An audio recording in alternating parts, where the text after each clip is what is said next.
दरबार में कैंट क्षेत्र से आई 12वीं कक्षा की छात्रा ने शिकायत दी है कि एपीएन स्कूल की फिजिक्स टीचर ने उसके साथ मारपीट की है, जिसकी शिकायत कैंट थाने में और स्कूल के प्रिंसिपल से भी की गई है, लेकिन उसकी सुनवाई नहीं हुई। वहीं उन्होंने कलेक्टर से इस मामले में उचित कार्रवाई किए जाने की मांग की। सदर कैंट स्थित एपीएन स्कूल में पढ़ने वाली 12वीं कक्षा की छात्रा कांतिका ने कलेक्ट्रेट कार्यालय में आयोजित साप्ताहिक जन सुनवाई में पहुंचकर अपने फिजिक्स टीचर पवन जैन के विरुद्ध मारपीट करने की शिकायत दी है। उसका आरोप है कि पहले तो टीचर ने उसकी सहेली को बबल गम खाने की बात पर मारा और जब वो रोने लगी तो उसे वो चुप कराने पहुंची थी, तभी टीचर ने उसे भी मारना शुरू कर दिया। वो चिंगम खा रही थी तो सर बोलते कैसी बेशरम लड़की है कि, और उसको 4 डस्टर मार दिया। 4 डस्टर मार दिया तो वो रोने लगी, तो मैं उसके पास जैसे ही गई उतने में सर आए और मुझे बोलते हैं कि तुम अपना हाथ दिखाओ, तुम्हें भी डस्टर मारना है। तो मैंने सर से पूछा, सर आप मुझे रीज़न बताओ कि क्यों मारना आपको, तो सर ने रीज़न नहीं बताया। सर बोलते हम इम्पॉर्टेंट नहीं समझते रीज़न बताना। मैंने बोला ऐसा है तो आप एक काम करो, प्रिंसिपल के पास चलो। तो मैं जैसे साइड से निकलने लगी प्रिंसिपल के पास जाने के लिए, तो सर ने वहीं पर मुझे पिलर में मारा और 15 चांटे मारा। वहीं जन सुनवाई में आए दिव्यांग सुनील साहू ने भी अपने घुटने के ऑपरेशन के लिए आर्थिक मदद मांगी। विकलांग बल के साथी जो हैं, इनका घुटने का ऑपरेशन के लिए बोला गया है। आर्थिक मदद के लिए कलेक्टर साहब से मिलने आए हैं। हम चाहते हैं कि इनकी मदद की जाए, जिससे कि पूरी मदद हो सके, इनका ट्रीटमेंट हो सके और हम विकलांगों को किसी भी उपेक्षा की दृष्टि से ना देखा जाए। वहीं दीक्षितपुरा से आए मनोज सोनी ने पीएम आवास योजना के तहत मकान नहीं मिलने की शिकायत की और दिलीप मनोहरे ने अपने बेटे को 10वीं कक्षा की परीक्षा दोबारा दिलवाने संबंधी समस्या बयां की। मेरा बच्चा मॉडल हाई में पढ़ता है और सर 10वीं में फेल हो गया। उन्होंने मतलब अब हम 10वीं रिपीट करना चाहते हैं, तो 11वीं में ये रसीद वगैरह सब रखी हुई है। 11वीं में उनने एडमिशन कर दिया। मैं सोच रहा हूँ कि भाई 10वीं में एडमिशन हो, 10वीं पास नहीं होगा, 11वीं में कैसे आप ले लिया आपने बच्चे को। वो सर बोलते हम टीसी दे देंगे, हम 10वीं रिपीट नहीं कर। वहाँ के जो प्रिंसिपल हैं वो बोलते हैं। मैं 3 साल से परेशान हूँ मकान के लिए। प्रधानमंत्री आवास योजना का मैंने फॉर्म भरा है, लेकिन अभी तक कोई कार्रवाई नहीं हुई है। सर इसलिए नहीं दे रहे हैं क्योंकि मेरे पास पैसा नहीं है। हम गरीब गली गली परेशान हैं, भटक रहे हैं 3 साल से। जी, जिसके पास पैसा है उन लोगों को मकान दे दिए हैं, जिसके पास नहीं है तो वो गली गली घूमने के लिए छोड़ दिया है। जन सुनवाई में आई शिकायतों के निराकरण के लिए कलेक्टर और अपर कलेक्टर ने संबंधित अधिकारियों को निर्देश दिए हैं। बरगी डैम का जलस्तर 421.40 मीटर होने के बाद बांध के 9 गेट बंद कर दिए गए हैं। फिलहाल 5 गेटों से जल की निकासी की जा रही है।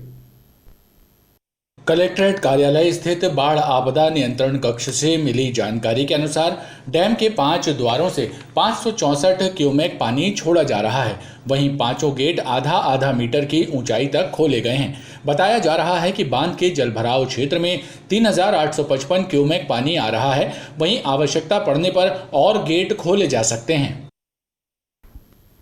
नगर निगम की भवन शाखा और अन्य क्रांति दल के सदस्यों ने तुलाराम चौक के पास जर्जर भवन को ढहाने की कार्रवाई की। जेसीबी मशीनों के जरिए 3 मंजिला भवन को जमींदोज कर दिया गया।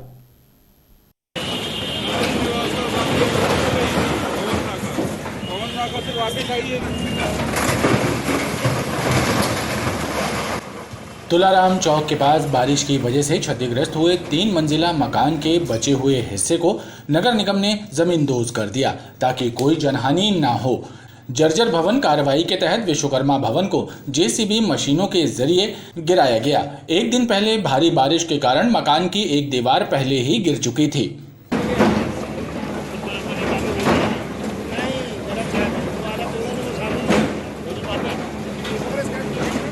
चूँकि यह मुख्य मार्ग से लगकर भवन था, मैनुअल हटाना संभव नहीं था, अतः आज इसको भवन मालिकों की सहमति से आयुक्त महोदय के निर्देशों के अनुक्रम में मशीन से हटाया गया है और ये कार्रवाई जो है सतत जारी रहेगी। शहर में जो भी चिन्हित जर्जर भवन है उनको यथाशीघ्र हटाया जाना। अधिकारियों का कहना है कि शहर में 100 से ज्यादा जर्जर भवन चिन्हित हैं, जिन्हें जल्द तोड़ा जाएगा ताकि कोई हादसा ना हो। लाडगंज थानांतर्गत पायलवाला गोल्ड शोरूम में चोरी करने वाले अज्ञात आरोपियों की गिरफ्तारी पर आईजी उमेश जोगा ने 30,000 रुपए का इनाम घोषित किया है। 16 अगस्त को सुपरमार्केट स्थित पायलवाला गोल्ड शोरूम में हुई चोरी की वारदात में शामिल अज्ञात आरोपियों की सूचना देने और उनकी गिरफ्तारी पर आईजी उमेश जोगा ने 30,000 रुपए का इनाम घोषित किया है। एसपी सिद्धार्थ बहुगुणा के प्रतिवेदन पर आईजी ने इनाम की घोषणा की है। यातायात नियमों का उल्लंघन करने वाले वाहन चालकों के ई चालान काटे गए। शहर के विभिन्न क्षेत्रों में चले चेकिंग अभियान के दौरान ये पहला मौका है जब ट्रैफिक पुलिस ने मशीन के द्वारा चालानी रिसीट चालकों को प्रदान की।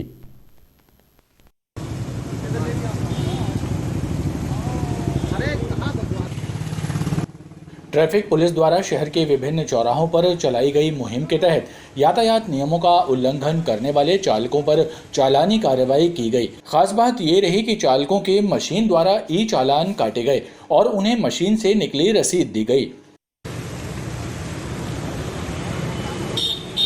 लेकिन आज का विशेष इसलिए है क्योंकि पुलिस विभाग में मशीन के द्वारा आज चालान काटा जा रहा है, जिसको ई चालान बोलते हैं। तो मशीन के द्वारा सभी के चालान काटे जा रहे हैं और ये नई प्रथा है, तो ये काफ़ी अच्छा भी है। लोगों को भी इससे सुविधा है और पुलिस विभाग के कर्मचारियों को भी इससे चालान काटने में काफ़ी सहूलियत मिल रही है। अभी तक कितने चालान कट चुके हैं? अभी तक 5 चालान कट चुके हैं। चालानी कार्रवाई से वाहन चालकों में हड़कंप रहा। रांझी क्षेत्र अंतर्गत साईं धाम कॉलोनी में मगरमच्छ देखे जाने के बाद से ही स्थानीय लोगों में दहशत का माहौल है। रहवासी इलाके में मगर की घुसपैठ से लोग अपने घरों से बाहर निकलने में भी कतरा रहे हैं। वहीं इसकी सूचना वन विभाग को भी दे दी गई है।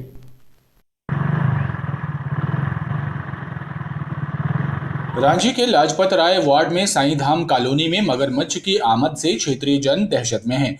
बीती रात क्षेत्र में बीच सड़क पर डेरा जमाए मगर को देखने के बाद लोग अपने घरों से भी निकलने में कतरा रहे हैं। उनका कहना है कि वन विभाग को इसकी सूचना दी गई, लेकिन मगर को नहीं पकड़ा जा सका है। स्थानीय लोगों ने जल्द से जल्द मगरमच्छ को पकड़कर उसकी दहशत से निजात दिलाने की मांग की है। गौवंश से भरे एक ट्रक को बजरंग दल कार्यकर्ताओं ने पुलिस के सहयोग से तिलवारा घाट के पास पकड़ा है। हालांकि ड्राइवर मौका पाकर फरार हो गया। वहीं ट्रक में 40 से 50 गौवंश क्रूरतापूर्वक भरे हुए थे, जिनमें से कुछ की मौत भी हो चुकी थी। पुलिस ने ट्रक को जब्त कर कार्रवाई शुरू कर दी है। तिलवारा घाट के पास बजरंग दल कार्यकर्ताओं ने पुलिस के सहयोग से एक ट्रक को रोककर उसकी तलाशी ली तो उसमें क्रूरतापूर्वक गौवंश भरे हुए पाए गए, जिसमें से कुछ की मौत हो चुकी थी। वहीं पुलिस और कार्यकर्ताओं ने शेष गौवंशों को गौशाला पहुंचाया। कार्यकर्ताओं ने बताया कि ट्रक चालक फरार हो गया है, जिसकी तलाश की जा रही है। बताया जा रहा है कि ट्रक नागपुर की ओर जा रहा था और उसमें 2 नंबर प्लेट लगी थी। 50 से 60 नंग गौवंश हैं, जिसमें से आधे से ज़्यादा मृत हैं। उनको जो जीवित हैं उनको अपना गौशाला पहुंचाया जा रहा है उपचार के लिए और बजरंग दल के सभी कार्यकर्ता पहुंच चुके हैं। ड्राइवर गाड़ी छोड़ के निकल चुका है। फर्जी समझ में आ रहा है क्योंकि इसमें 2-2 नंबर प्लेट लगी हैं, जो कि अभी क्लियर नहीं हो पा रहा है कौन सा नंबर सही है। बहरहाल पुलिस इस मामले की जांच कर रही है। मंगलवार को 199 सैंपलों की परीक्षण रिपोर्ट प्राप्त हुई, जिसमें से 2 व्यक्तियों में कोरोना संक्रमण पाया गया है। हालांकि कोरोना संक्रमण की रफ्तार कम होने से नए पॉजिटिव केसों की संख्या में भी कमी आई है। स्वास्थ्य विभाग से मिली जानकारी के अनुसार 24 घंटे में कोरोना संक्रमण से एक भी मरीज की मौत नहीं हुई है। वहीं 2 मरीजों को संक्रमण मुक्त होने पर डिस्चार्ज कर दिया गया है और जिले में एक्टिव केसों की संख्या 28 रह गई है। खबरों का ये क्रम लगातार जारी है। आप देखते रहिए BTV न्यूज।